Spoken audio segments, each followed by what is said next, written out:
Hello, thanks for joining me for another review. Right, today we've got the second beer from the Monkish Brewing Company out of Torrance in California, and this is their Sticky Green and Bad Traffic Double IPA, coming in at 8.4% ABV, 65 IBUs. This is part of the 4 cans that I won on Instagram about 3 or 4 weeks ago, something like that. And yeah, so check out Lou Does Beer on Instagram. Put his link down below if you're on Instagram, that is. And yeah, and he does beer. It's pretty impressive. So this is a 8.4% double IPA. This is a 16 fluid ounce can. It says drink fresh. They have the cash refund thing over in the States. This was canned on February the 4th of 2019. So it's, yeah. There you go. It says icky on the bottom of the can, so there's the date. There we go. Let's crack it open then. Let's see what we get out of this one. Nice hiss on the opening. See if I can get an aroma off the can.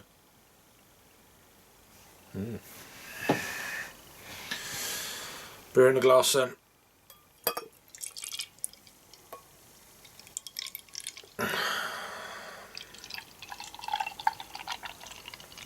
Well, it's not pouring much of a head. There we go. Just trying to, but not really overly. Not even half a finger.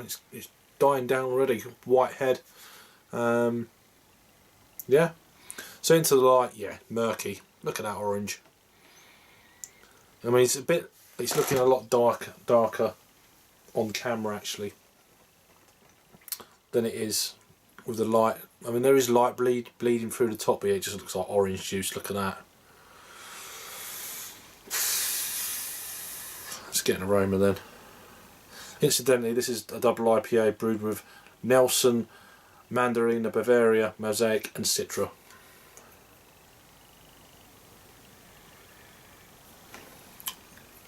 It's been out of the fridge about, what, 20 minutes or so.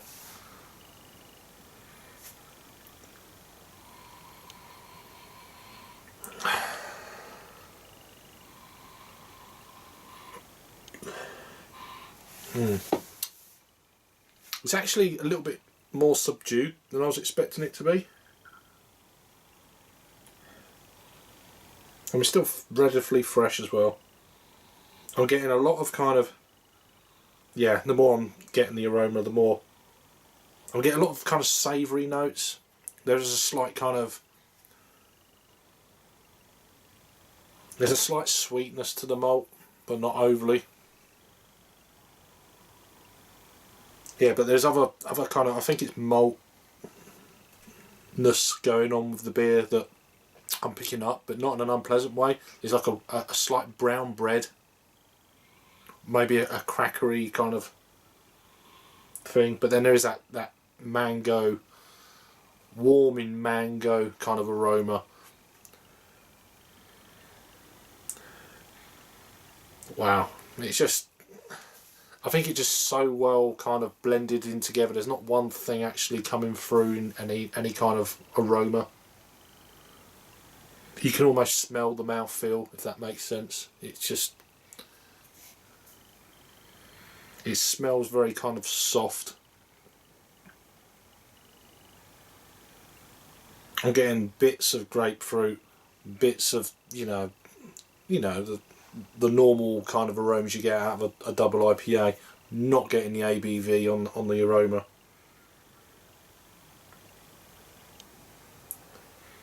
Maybe a little bit of kind of almost like cabbagey kind of,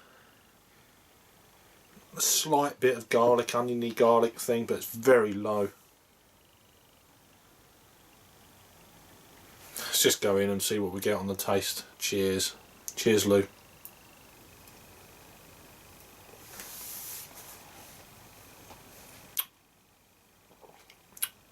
Wow. Shit. Let's go again. I'm not too sure.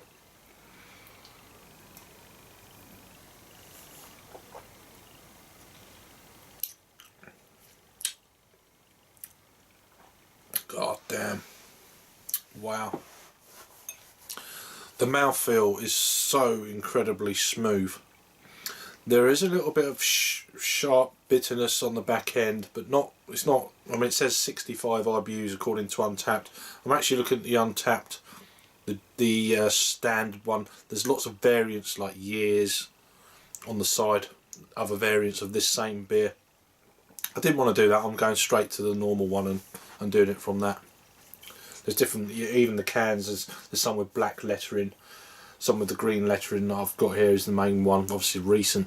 I don't know when the black lettering one was canned or whatever, but yeah, this is the, as I've already said, February the 4th of 2019, this was canned. So, and I've had this beer, I've probably had this beer about 3 weeks.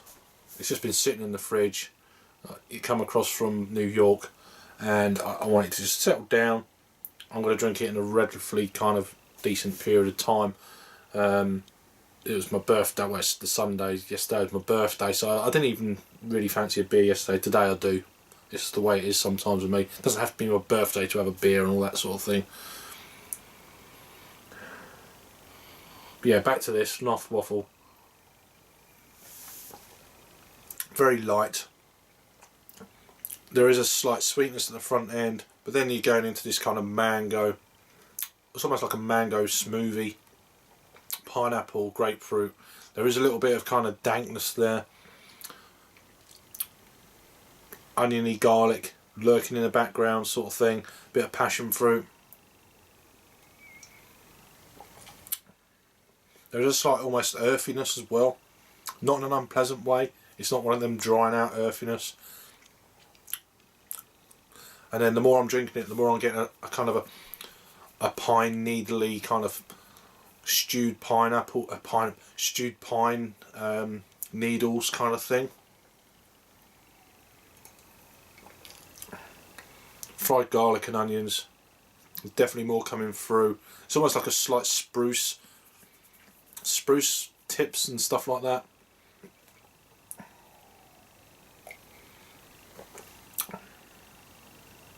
Very well rounded. Body wise, I'd say it's around about a medium. The more I'm drinking it, the more it's given the impression. You can tell it's a bit of a higher ABV. Not through an alcohol thing, but it's just the general kind of the feel of the beer. The malts are coming through. You think, oh, it's a very well kind of almost like blended beer. A bit like the first one, which I done the other day, the Honeycomb Hideout. But this is completely different to that. This is more of a kind of a dank, piney, slightly resiny, spruce tip, grapefruit, pineapple, mango, passion fruit, double IPA. But the mouthfeel, again, is one of the things that hits you first off. I was having a conversation with one of my good friends the other day, Peter, and I think that's possibly, not always, but possibly the only thing that's is different from the UK giants of the craft beer kind of community is probably mouthfeel. Flavour wise and flavour profiles and everything else, we're doing it here in the UK, and I think outside of America, the next kind of best place if you want this kind of New England style or double IPAs or whatever, then the UK is the second best place in the world, I think. There's a dozen or so breweries here in the UK that are just knocking it out of the park. With some beers, the mouthfeel and everything is just like this. There's no difference. But what I've noticed over the last few years of having American beers and things like that, I've been very lucky to try a few. Not as many as other people on Instagram and do the trading thing as that, but because I don't want to drink these beers all the time, as amazing as they are. But I still like to go back, and I had Heineken yesterday. Do you know what I mean? Keep your palate in check, just calm down palate, you know. have one of them.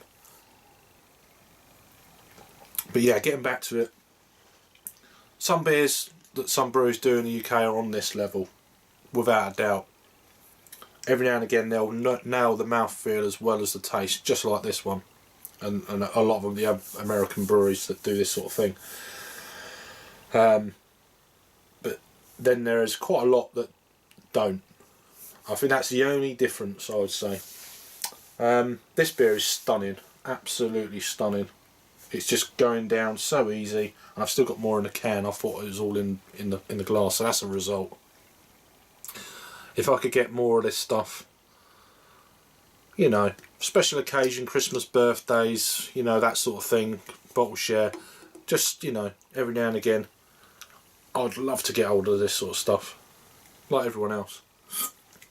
But yeah, I've got a few other cans that I'm probably going to share. I've been thinking about it the last few days. Maybe not the Monkish, but I've got some other special cans to share. So this is just staggeringly good. Creamy mouthfeel, no hint of the ABV, medium, maybe 3/4 medium body on this one. It is what it is. It's a long review, I know, I'm sorry. How long we've been going now? Yeah, 15 minutes, so yeah. In terms of a rating then on this one, I'll give it one more sip.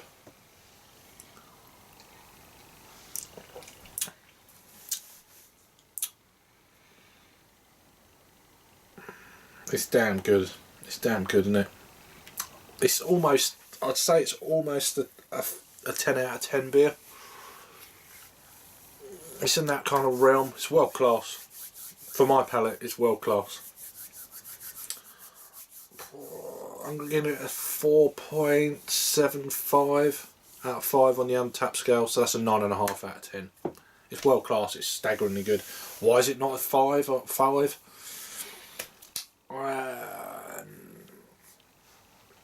I've had one or two more better mouth feeling double IPAs than this, but it's on that kind of level, but it's just not quite. Over to Untapped, and I've got a burp, it will come out randomly in a minute. Excuse me.